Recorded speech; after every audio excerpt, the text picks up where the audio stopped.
Hey, it's Jackie, the vegan marketer from Influential Vegan, and I just wanted to make a comment, make my opinion on something that happened that was pretty huge. And this happens, I believe, on March 13th. It was a few days ago. I'm not sure when you're watching this, but I believe it was March 13th, 2019. And basically what happened, for a couple of hours, Instagram and Facebook completely stopped working. Right, so for most of us, it's probably not that big of a deal to, not be able to go onto Instagram or Facebook for a few hours, whatever else, right? But there was a lot of people freaking out. And the reason why everybody was freaking out was because people who have built their entire businesses, their entire audience, were revolved around the fact that they had a Facebook audience, that they had an Instagram audience. And of course, Facebook has an obligation to make sure that their stuff is working right. But the thing is, these people whose businesses, of course there's the people who are like, oh man, I can't comment on my favorite memes, right? I can't post my fire memes, right? But other people who are genuinely concerned about the livelihood of their business, of their source of income.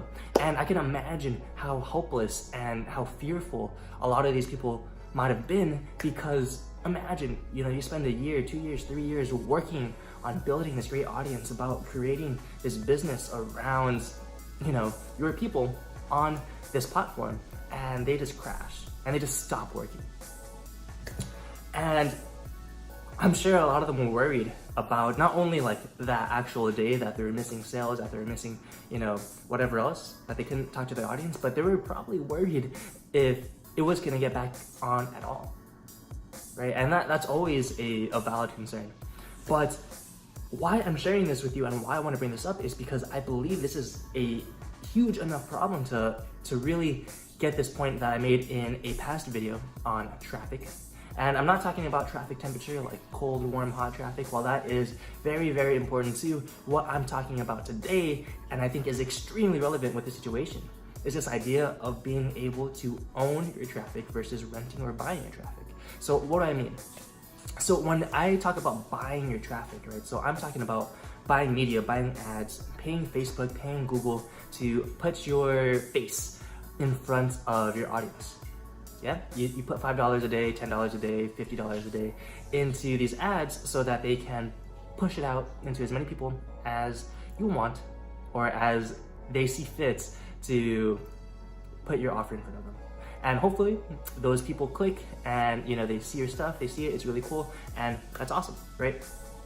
But for a lot of people who were in that situation before, they actually didn't really rely on buying media, right? They relied on what I would call renting traffic. So this is the idea of building an audience, right? So say 100K, 10K, 5K, whatever, 300K people, and you feel great because you have all this like social proof. You have, everyone can see how many followers you have, and it's cool because you feel like, some people probably have more followings than the population of the city I live in right now, right? It's crazy to imagine how many people follow these people on these platforms.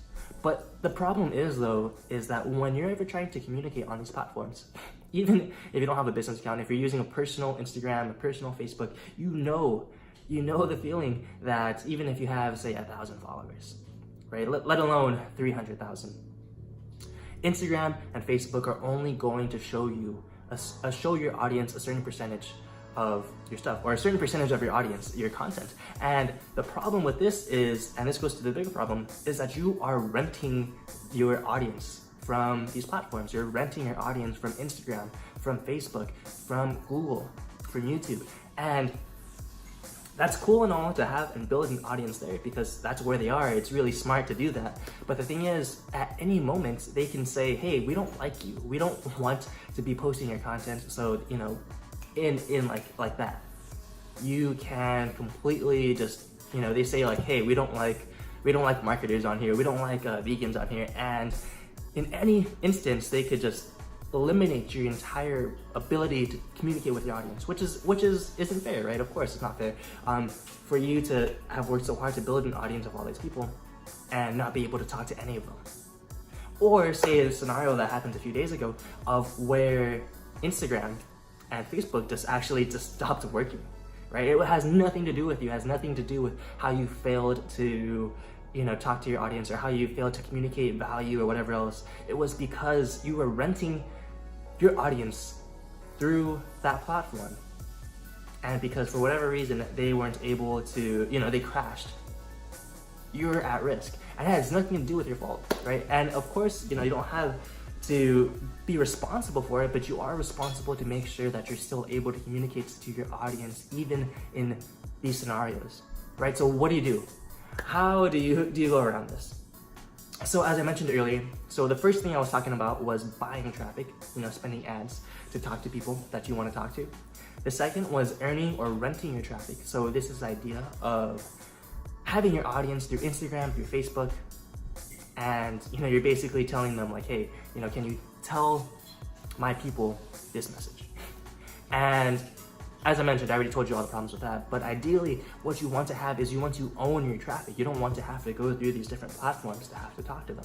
If you have 300 people, 500 people, 300,000 people, 50 people, right, even, that built a connection with you, that you spent a lot of time and effort to build a connection with, you should be able to talk to all 50 or all 300 or all however many that you have, right? And then it should be up to them whether or not they want to hear it, right? Not necessarily because of an algorithm, right? And how do you own your traffic then? So you can imagine, right, if you have a really good conversation with someone, instead of saying like, hey, I'll meet you again at this cafe that I accidentally bumped into you at, or you could say, hey, let's exchange contact information so then that way we can communicate or we can continue our conversation that we were having, yeah? So that makes a lot of sense, right? So how do you do that on this big scale? How do you do that on the internet, right? Because of course you can always collect phone numbers, but that's a little more private. People aren't always as willing to do that and maybe perhaps would not welcome text messages all that often or phone calls or whatever else, unless you really build that personal connection. But basically the standard of owning your traffic, of owning a list, is through an email list, right? So it's through getting email, right? So think about it, right? If Facebook were to go down, or if something was wrong with your Netflix account or with your Instagram account or with your school or whatever else, they're not gonna call you.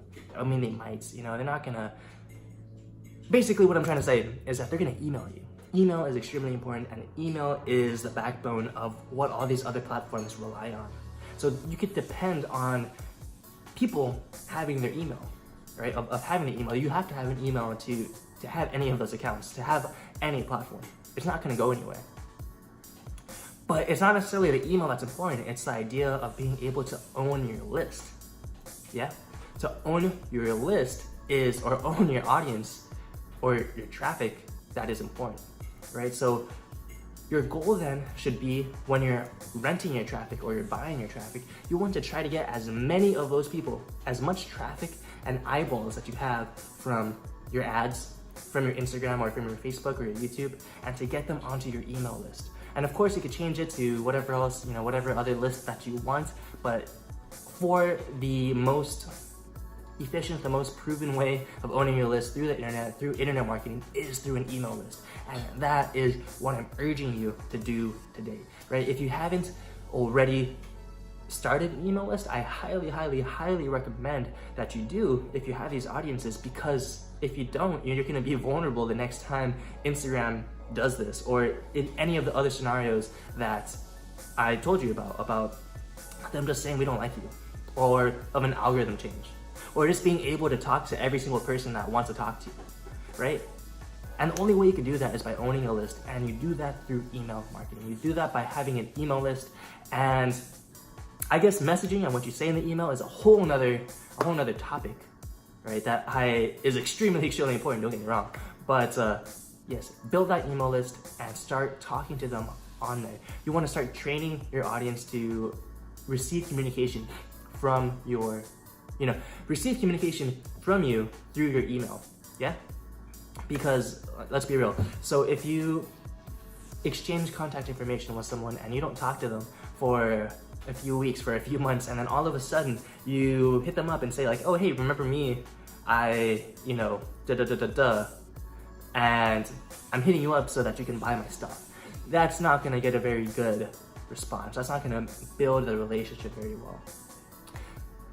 So again, that is the basics of that, but build a list, start training them to communicate or to receive communication from you from email, and you're gonna be in a much safer, much less vulnerable place than if you're building a business based off of renting your traffic only, okay? So I hope you enjoyed that video. If you did, make sure to like the video, make sure to subscribe, and share this video with another person who probably freaked out when Instagram crashed, or someone who you think could benefit from this, okay? So with that, thank you for watching. I appreciate you, and I hope you have a beautiful day.